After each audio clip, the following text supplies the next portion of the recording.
Hey there, Sean Meyers, your host for another edition of the 5-Star Podcast of Wrestling, and back in the saddle once again, a triumphant returning Justin Lowery, wearing our matching white shirts, drinking our matching beverages.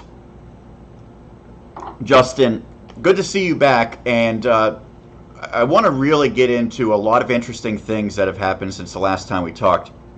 I know last time you were on the show, you flat out said you really were watching very little of Raw and SmackDown, and I know scheduling was somewhat of a factor, but general disinterest seemed to be a bigger factor. Based on what you've texted me and what I've deduced from you tweeting and whatnot, it seems like that has really changed this past week where you were a lot more interested.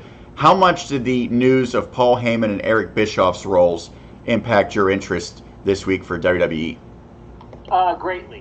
When I saw that come out, was it maybe last week? I think I texted you that it was going to be interesting. Because if Vince is actually giving up more control, it's hard to judge. I could say this. I clearly saw a Paul Heyman influence on Raw, without a shadow of a doubt. And they wasted little time getting into that, right? Right. I thought Raw was a lot more entertaining, a lot more watchable. Was it perfect? No, but it was a lot better than what it was. SmackDown, I didn't really see too much change on SmackDown, except for like Kofi maybe flipping the bird, But I'm guessing you heard the news that Bischoff theoretically was not running that show yet. Right. So, here's the thing. I grew up, and I've said this before on the show, I loved ECW. That was growing up as a teenager, that's what I loved watching. And I've always been a Paul Heyman guy. So I think Paul Heyman has a great mind for the business. I think he's more on the pulse of today. Let's see, Bischoff, I think it's a good move in his network dealings with Fox. Bischoff, to me, is a decent businessman. I don't know how great of a wrestling mind he is. He did come up with the NWO. But besides that, he also helped destroy WCW too. He didn't do anything for TNA. I don't know how great of a move that's going to be. Time will tell. That was my concern last week, is Heyman, you're pretty confident is going to help. Bischoff, It's kind of a mixed bag because he did so many good things, but it's offset by all the... Yes. And even when Paul Heyman was running SmackDown in the mid-2000s, everyone said that even though ratings-wise maybe he didn't get as much eyeballs, it was better than Raw. But so he was the head writer at that time. Yes. I'm guessing that's fairly different from the role he and Bischoff will have now, though, correct? Yeah, I guess it changes. If he's in control, I think he's doing... he's almost kind of leading the writing. Like, apparently, from what I've been reading online, because I've been really following Paul Heyman's stories, he's a big fan of Ricochet. Well, Ricochet's been the main event 2 weeks in a row. I like that. That's somebody Paul Heyman would like. I'm excited for Ricochet. I want someone like that to take the balls. I love the AJ Styles heel turn. I like them going back with the club. It gives those guys something to do. You know what else I want to see? I want Finn Balor to join. Do that. The fans know who those guys were. Give us the heel Bullet Club so-and-so faction on Raw. Let us see it run with it. I think that could be highly entertaining. These are things, Paul Heyman's doing things that I personally want to see, so that makes me excited. So, want to touch on some of the notable things, and again, we don't know exactly how much impact Heyman had, and I could tell you even people working who are at Raw don't know, did he do that? Was he was there, he was very visible, but you don't know how much he really had in terms of control as opposed to Vince, because Vince still is going to have his fingerprints on a lot of things. But there was a different flavor to right. that show. There was a clear difference. And it started with the first segment. And the biggest adjustment is it wasn't 15 minutes of talking before we got into the first match. It was Braun Strowman and Bobby Lashley. And you could say what you want about your interest level in that match itself. I wasn't particularly excited, but they have been building to it. It's been like a TV feud, which you really don't see that much of nowadays. And so they have this, I guess it was a Falls Count Anywhere match or something along those lines. that's inconsequential. The big spot occurred, I think, maybe about 8 minutes into the show, in which Strowman spears Lashley through the, I don't know, Titantron or whatever they call it, the big screen there up on stage, and it explodes.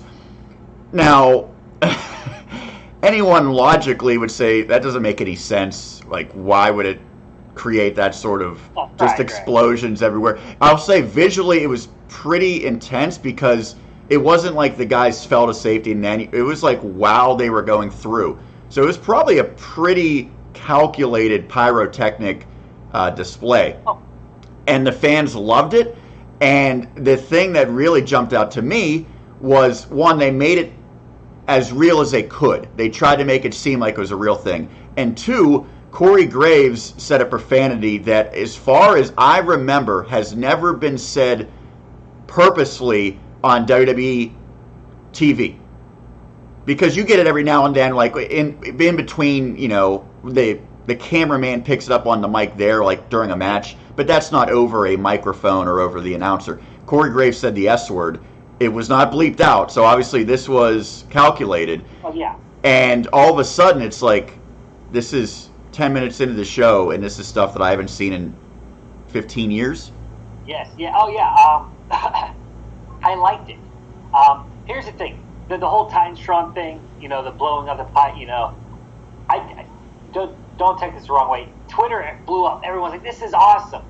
I'm not saying it was horrible.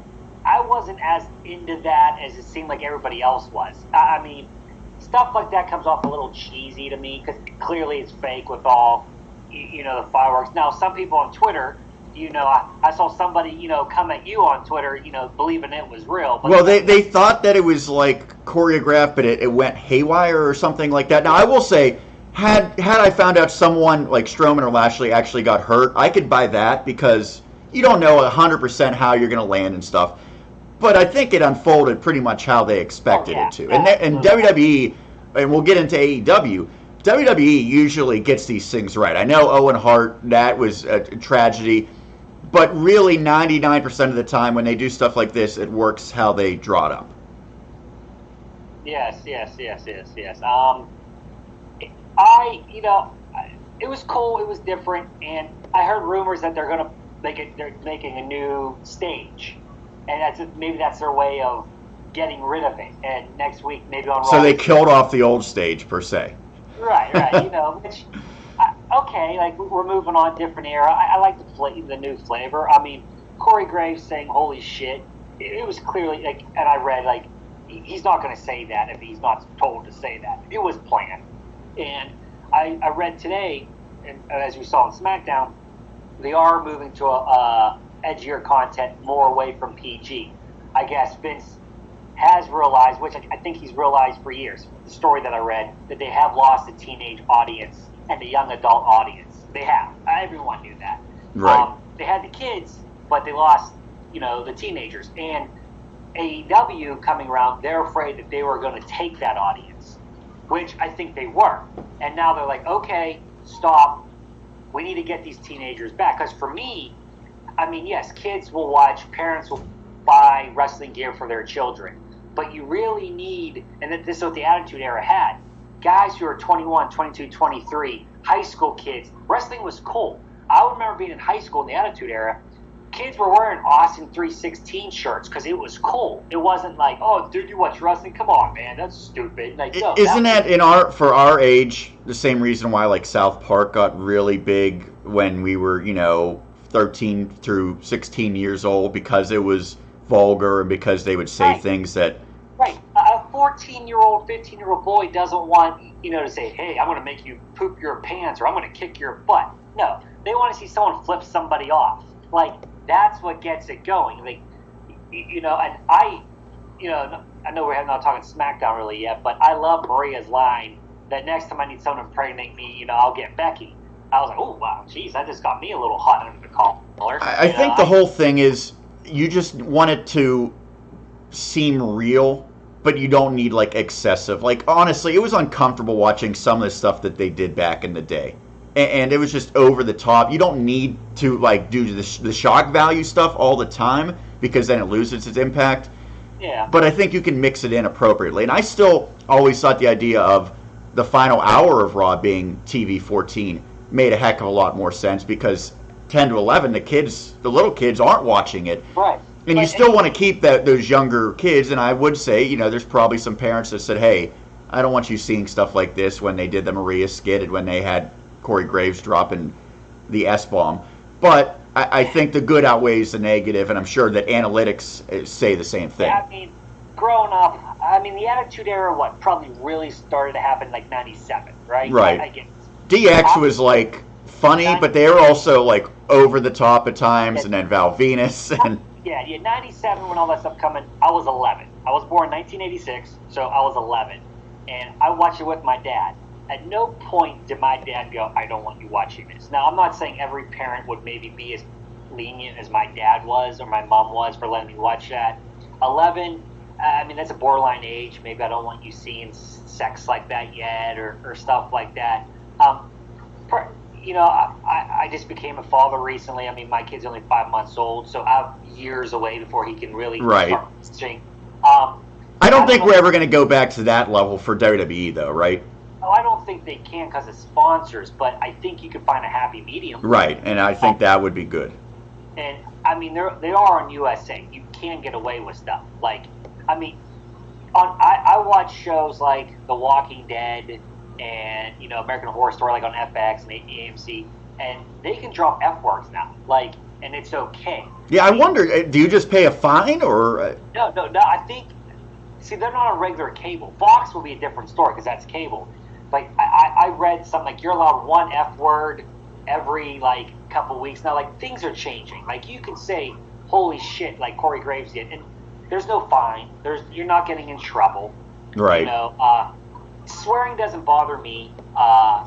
If it makes sense, Yeah, that made sense. Oh, holy shit, because the crowd chanted it anyway. Right. So, and I always hate when someone like Roman Reigns, who's an intimidating figure, would go, "I'm going to kick your butt." I don't believe a guy who looks like that's going to say, "I'm going to kick your butt." If he says, "I'm going to whoop your ass," I believe that. That. Okay, that's something he would say. Right.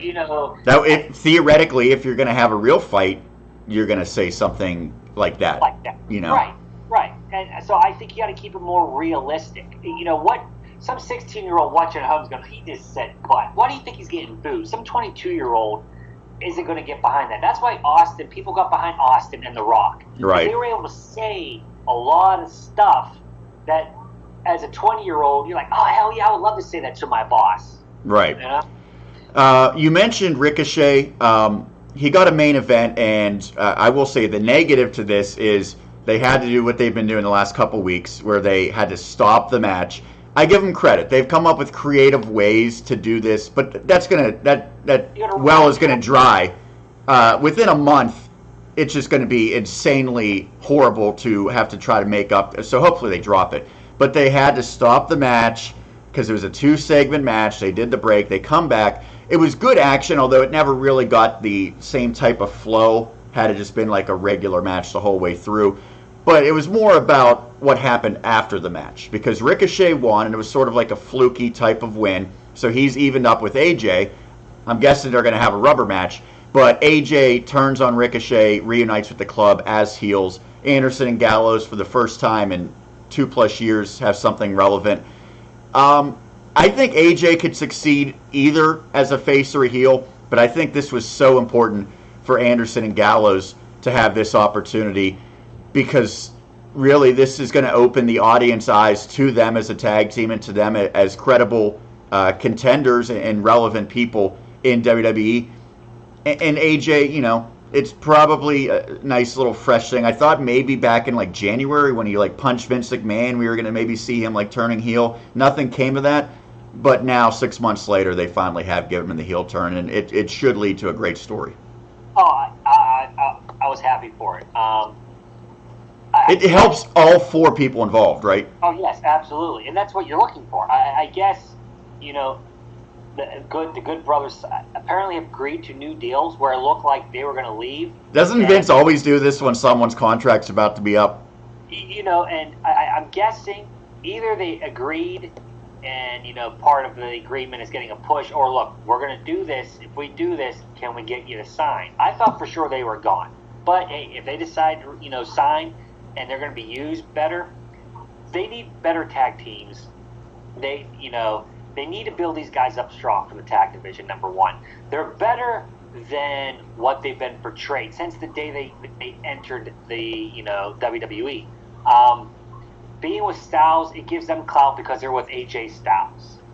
Play up the history. AJ, he's not a great promo either way. Whether he's face or heel. Right. He can play either just fine. I like him. I like that. I think we could use one or two more factions. I was going to say the same thing. Like, after the Shield and the Wyatts, the New Day's been really good, but they're a little different because they're typically have been like a tag team and they just alternate. And now Kofi's, they've never really done like 6-man and stuff like that. Right, and I'm talking and that's why I want to see Finn at it. Now, granted, Finn hasn't been doing anything, and he's the while holding a title, yes. Right, while holding a title, and play it up. These wrestling fans, they are really smart. You have the internet. You know pretty much everyone's backstory, right? Hell, I would grab Finn with them, have those foursome, and run with it. And at some point, if you want to call up Adam Cole, I mean, he was in the Bullet Club. I mean, he was a... Or how about Undisputed Era against the club? Okay, I'm cool with that. I mean, that would be a great Survivor Series match in November. Right. And eventually you could have Finn and AJ feud for leadership down the line. I mean, there's a lot of possible storylines you could build off of that. I like it. I hope Finn gets added. Worst case, then, have him feud with them. Because there's a built-in story there from the past. It's so simple. Right, and it seems like maybe Nakamura could be a guy that they could intertwine with that one way or the other as well, because... Try something with him. The guy's talented. It has not really worked. He's had one really great match since he's been here, and that was with Sami Zayn. His NXT debut was amazing. He had some decent matches in NXT, but nothing that was his opening match was He set the bar too high. Honestly, I think he still has it. I just think he's coasting. I don't think he has... Right. I mean, that's the only explanation, if he still is as good as what we thought. He's just coasting, yeah. But yeah, it definitely opens up opportunities. An opportunity came out of nowhere for a duo of Maria and Mike Kanellis on Raw, and this was Attitude Era at its finest. My issue is, people are saying, who? Like, my dad has no idea who they are. A lot of people don't. They have not been on Raw or SmackDown, at all, and Mike Kanellis is doing a nice little thing on 205 Live, but no one really watches that other than me, and I'm 6 months behind. So... okay, if you want to put them on Raw and start planting the seeds of this, I'm fine with it. But to have them to show up and all of a sudden they get a match against the biggest male and female superstars in a prime slot, and then you immediately jump into this storyline, it just seemed a little sudden. That said, I'm okay with it. I think the story is cool because it's different. I'm sure some people are going to be offended by it. I understand that. But this is kind of what WWE wants. More stories like this that really get people talking and say, that's not PC per se. I like it. I just think they needed to develop it over the course of a couple months. He called Mike Cornellis her bitch. That was amazing. Here's the thing with this. Apparently, they're actually got major heat on them. Maria, right? Yeah. So that's legit that she's pregnant, because I thought that was totally a storyline. Legit pregnant. Again, we should note that she had a kid just about less than 2 years ago. Yeah, basically, when they originally signed, quick story, with the company, within a couple months, she got pregnant and he had to go to drug rehab. Okay, that's open, that's public. Mike's talked about that openly, and it was WWE sponsored and paid for. While their contracts were up, it sounded like they were going to leave because they weren't happy. Well, they signed new 5-year deals, reportedly getting paid $500,000, which is absurd. Yeah, and that's a ridiculous amount, especially for a position where you're not on TV. And I guess they signed them, and then after they signed them, a week later they go, "Oh, by the way, I'm pregnant." So they knew they were pregnant, hit it, re-signed for big money, knowing that right away she's going to have to be taken off TV, and if she's off TV, he's going to be off TV. And I read that was basically a punishment in a way, because Mike Cornelis looked like a joke. Like people talk about being buried. He was buried. I saw that, but I think, like, is it? Can you really be buried if you go from not being on TV to being in basically a main event? Here's the thing: if you show up out of nowhere, it can't be taken any way of, like, any type of serious, because he got destroyed by his wife, then tapped out by Becky. Right. Making it to look like an absolute joke. But now people are saying, well, what's going to happen with them next? So to me, at least you create interest. Right, but she's pregnant. She's going to be, like, not on TV, right? I guess she could still be on TV for the next couple months, talk about it. It can be something, but he's just going to be made to look like an idiot. I mean, are they going to play the thing like he's not the one, not the father? You know, and she said, yeah, you're not even... Like, see, that, like, to me, that's almost, like, I don't want to see that story. You know, like, I am cool with her being the, you know, the dominant one and insulting him and stuff. I'm not cool with, like, you're not the dad. Like, because, one, there's no backstory, and two, come on, don't, like, that's actually something that I was, you know, leave that out of wrestling storylines. I mean, I think, really, though, we all know that they're married in real life. Like, they're a couple. Right. I mean, which, you know, like, okay, at least, if anything, this could be the first storyline if they run that the woman's actually pregnant. She doesn't have to lose it. You know, like, Schnitsky's not going to have to come in and cause miscarriage. So, you know, at least we have that. Let's jump over to SmackDown real quick. You kind of mentioned it, Kofi and Samoa Joe. One, I don't like Samoa Joe on Raw challenging for the SmackDown title, but he's well-deserving. This guy's incredible with the promos, and as long as he's healthy, he is certainly a caliber of a champion. But the cool thing about this promo was, you alluded to it, Kofi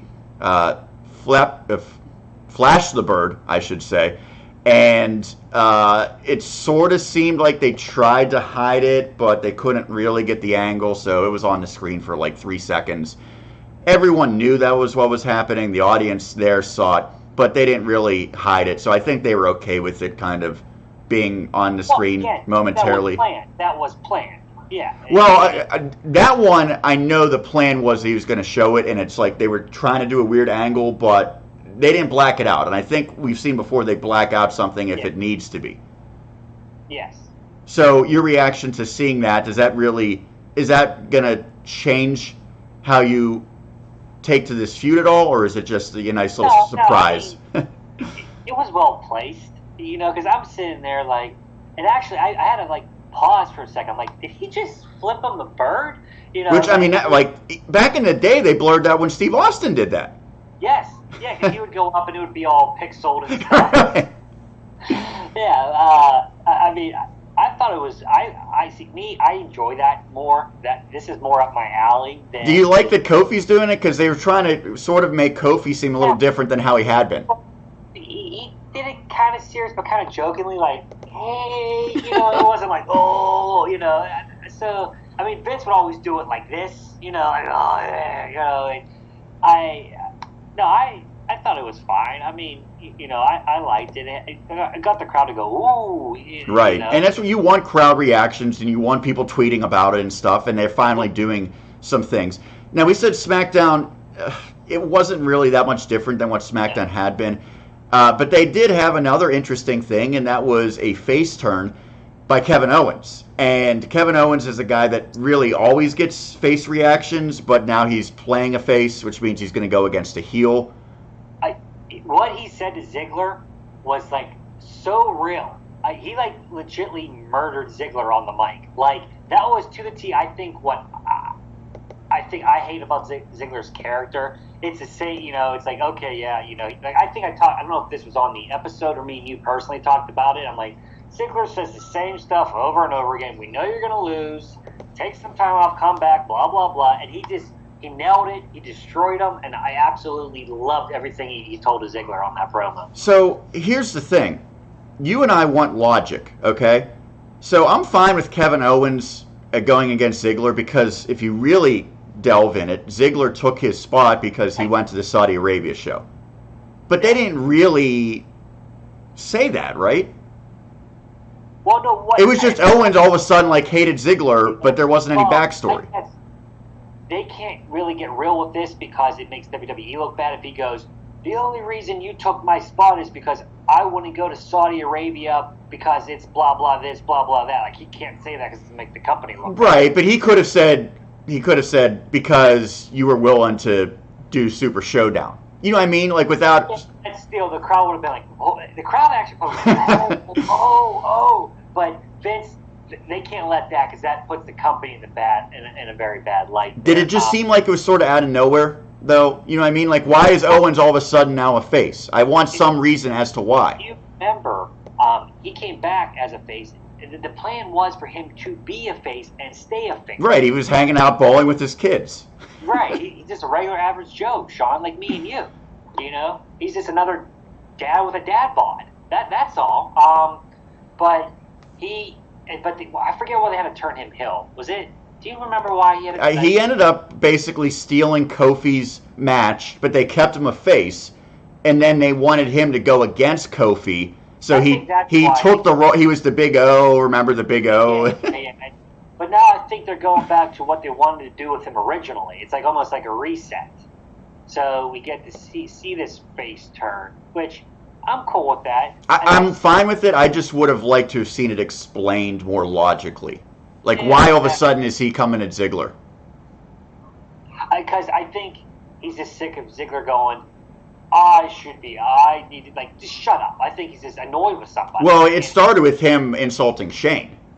So again, it's just like, you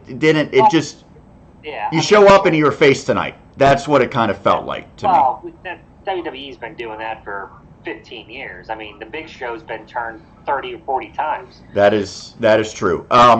So that's pretty much all I had for WWE this week, but I know you and I have been doing these segments the last couple weeks, and I think we did see real signs of progress. There's no doubt, especially on Raw, there was some improvements, but I think there's still a lot that can be done. So we're going to do, once again, a very quick way that we think WWE can improve, and it might not be a massive thing, but something little that they can do, and I'll take the lead on this one.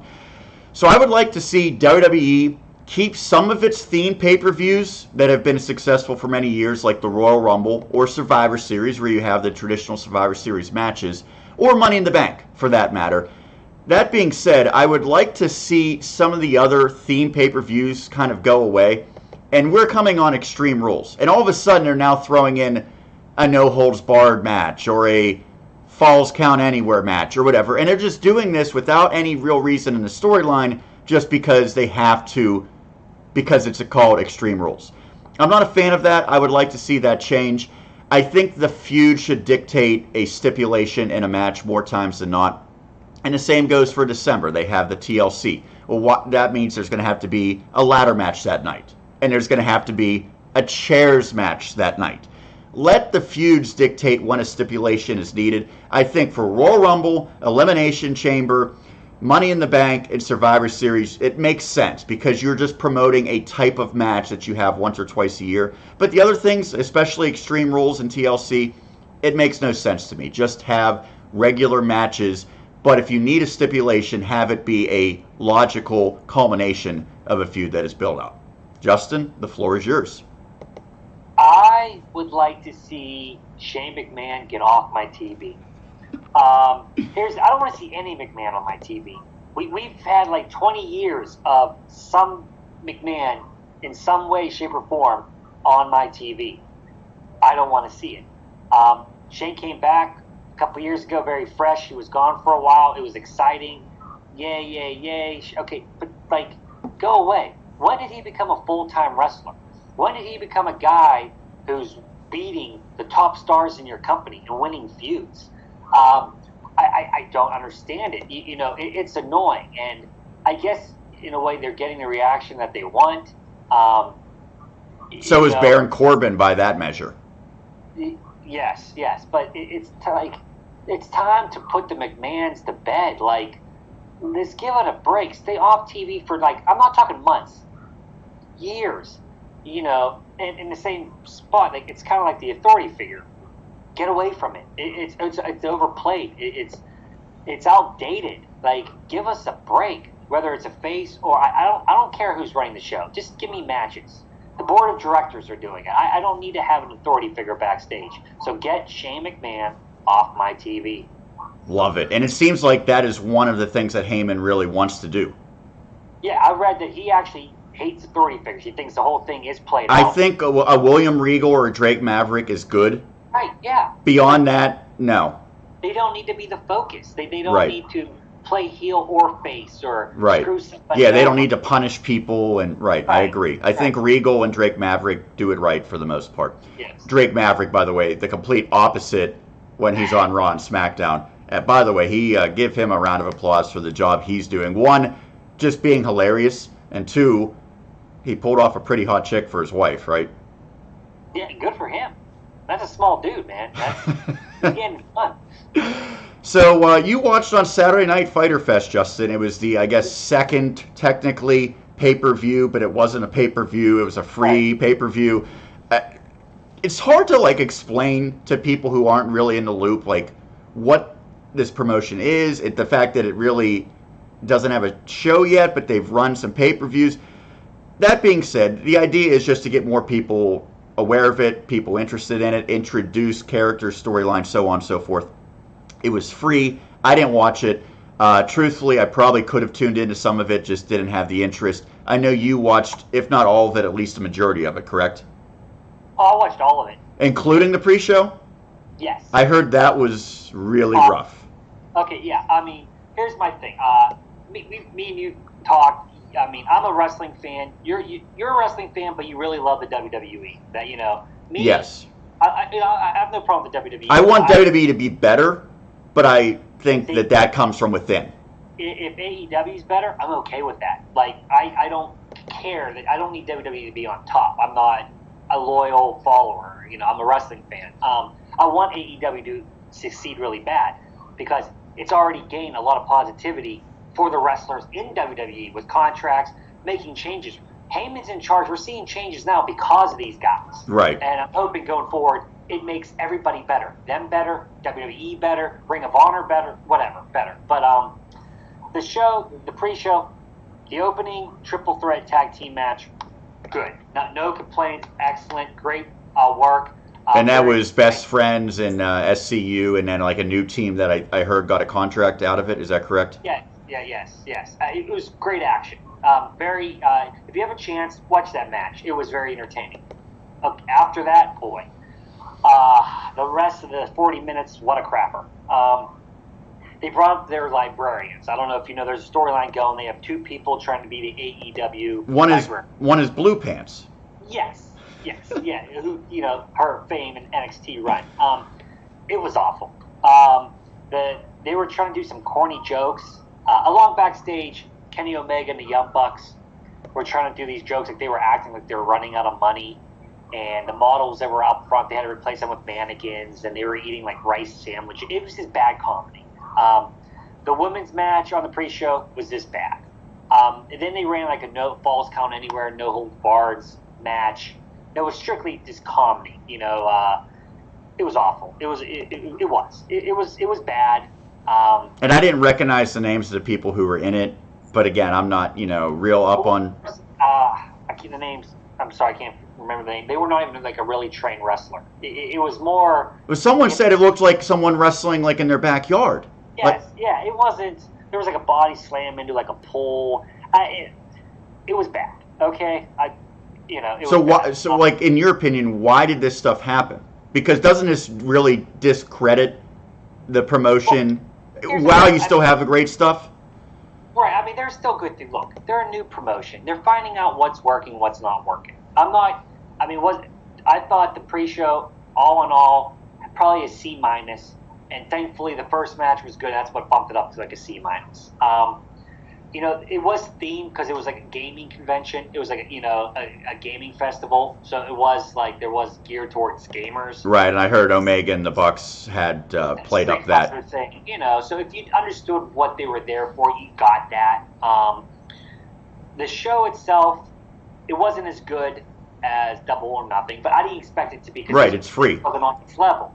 This was more maybe what you're going to see on their weekly shows. Maybe a little bit more. Okay. But it gives you an idea of, and there's not really storylines right now. They're just matches. And you have to really follow their Twitter and the being the elite and all that to really know what's going on at this point. Right, because there's not weekly shows yet, not until the beginning of October. So it's just getting word of mouth out there. There were some really good matches. The women division needs a lot of work. I told you that's going to be a struggle for them. I think there's some talent there, but not a lot. And like Britt Baker, who, I think I like her more than you do. She's serviceable. I like her. I just don't think she's a great wrestler. But I think they view her as one of their top women. And right. If you look at their women's roster, she probably is. She wasn't on the show. Chris Jericho wasn't on the show. So they were missing some people you would think normally they would be heavily promoted by. Kenny Omega, Young Bucks match with the Lucha Brothers and stuff, that was very good. Right. I love the Lucha Brothers. I think those guys are friggin' amazing. The Dean Ambrose match was, you probably wouldn't like it because there was thumbtacks and barbed wire. So here's the thing, and I wanted to chime in and get your thoughts because I saw that's all the spots were on Twitter. Okay, we know. So it was Joey Janela, who's basically just like a hardcore guy, right? That's why he's there. Yeah, he does some crazy things, yes. And Jon Moxley, who all of a sudden is now back to what he was when he was an independent guy. I think he went back to some of his roots. I think he's willing to do that, but I don't think that's going to be his whole stick. But I will say it was pretty badass when he's spitting out thumbtacks. That was a pretty cool visual. So I know you enjoy stuff like that, but did you see the picture of his back afterwards? Yes. So I say this in complete sincerity, doesn't that bother you that people are willing to do that? No, I actually commend him. If you're willing to do that. Would you commend a football player who said, I'm going to play with no equipment in this game and then gets horribly injured? Yes, because you made that decision. Yes. But what I'm saying is, what does that accomplish? I understand there's a lot of fans who like that, so you are appealing to that fan base? He did something to appeal to a fan base, to entertain the fans. He did that for my entertainment. I respect him for it. I'm going to applaud him for that. It's his choice. He doesn't have to do that.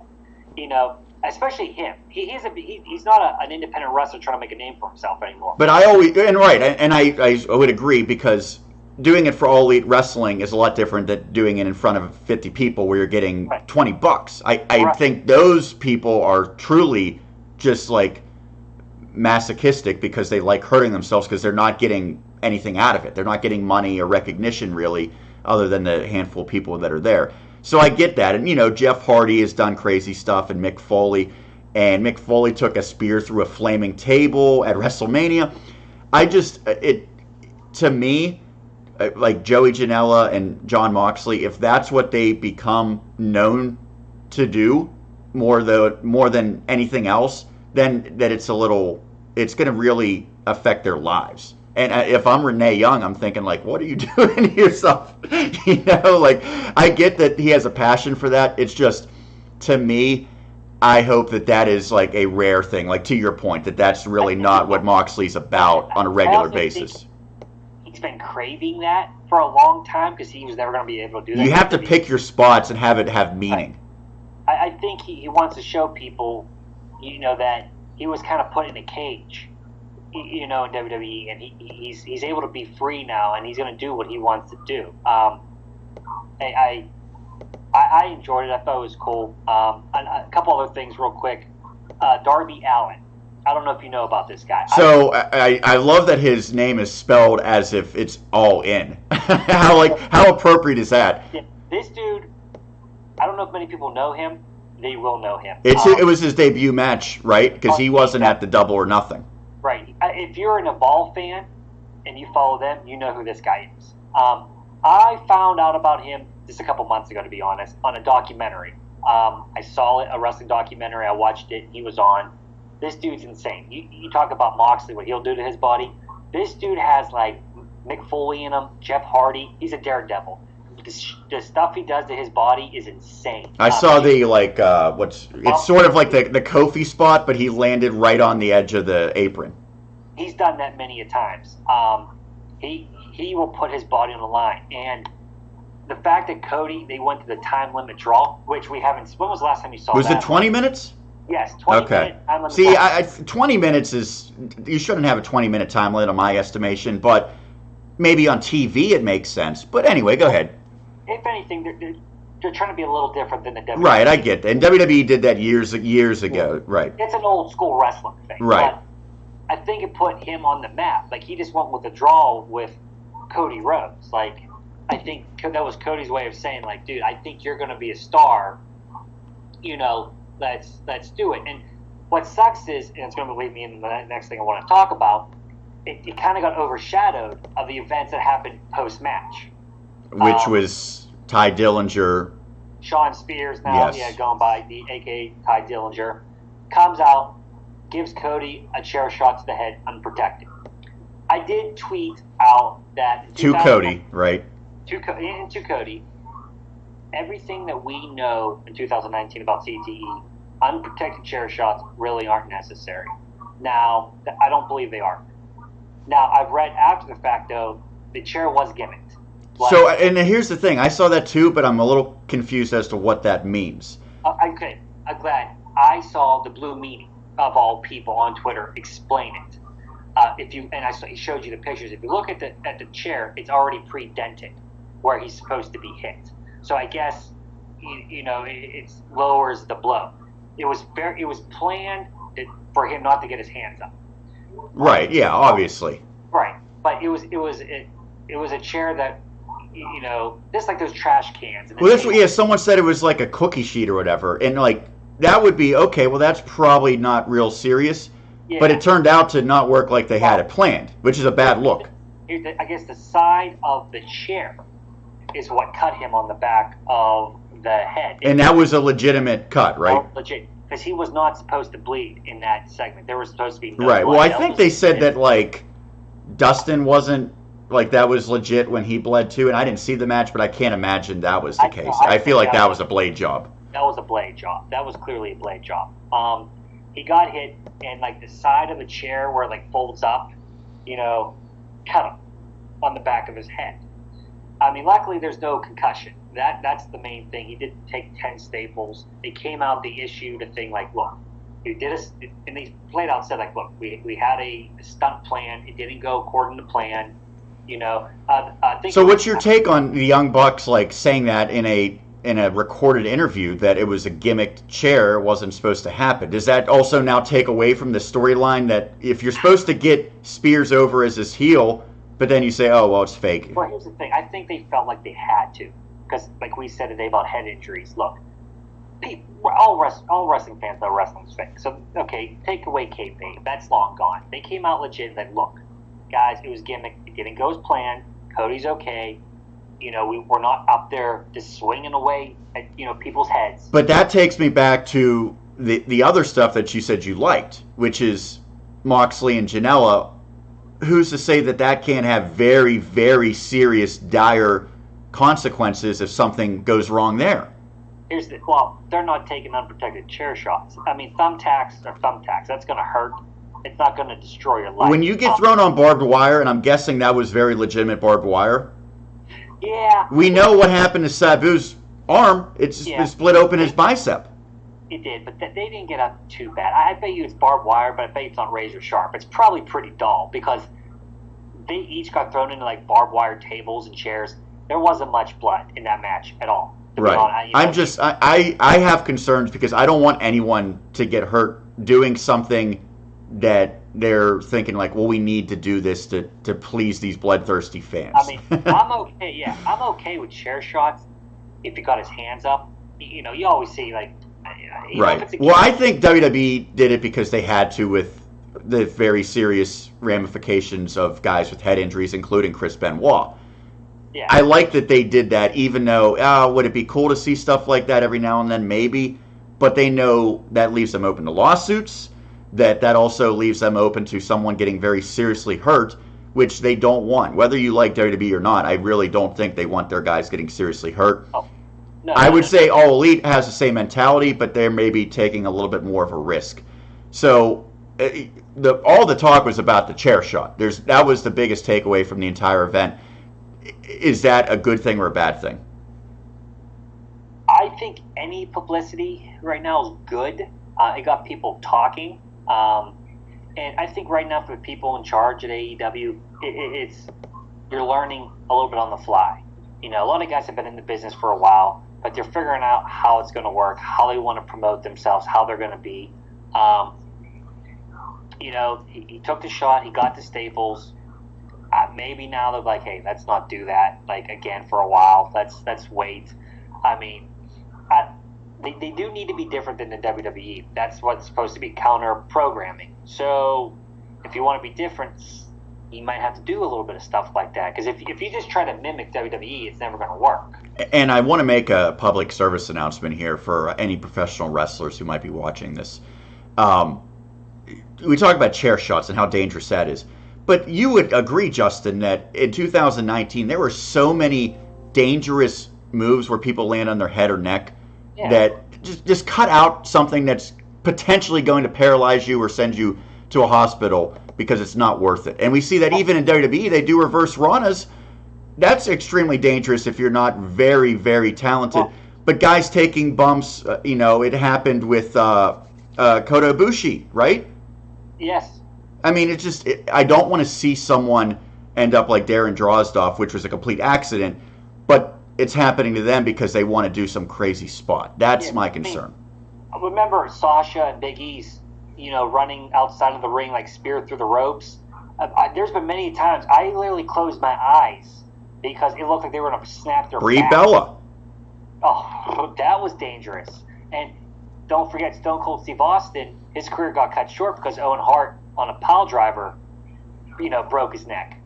Anything could happen in the ring. Anytime these guys go in there. Right, I agree. I'm just saying don't go out of your way to take insane risks where the probability of a serious injury goes from 1% to 15%, something like that, A lot of these guys do, and the ones that do, like I said, I will always have my respect for those guys because they're putting their bodies on the line for my entertainment. If it's their choice, it's their choice. I respect it and I appreciate it. But sometimes, enough's enough. It's like, hey, you don't need to do that every match. Maybe, do it at WrestleMania or at right. Right. All right, Justin. Well, one thing I appreciate is you, as always, here doing your best on the 5-Star Podcast of Wrestling. We're going to wrap it up, but I want to plug Twitter, 5-Star Pod Wrestle. You can also check us out on Instagram, 5-Star Podcast of Wrestling. Subscribe to our YouTube channel. There's a button right below. You can press that. Check out all the videos, including the live streams that we have every now and then. Anything you want to close on? Anything else that you wanted to touch base? I think we covered a good bit here. I think we're almost at an hour, right? 48 minutes, my friend. Maybe a little longer than usual. But catching up, yeah. Here in a couple weeks. There was a lot of big news. Yes. So appreciate it once again, Justin Lowery, my co-host. This is Sean Meyers signing off. We'll see you next week right here on the 5-Star Podcast of Wrestling.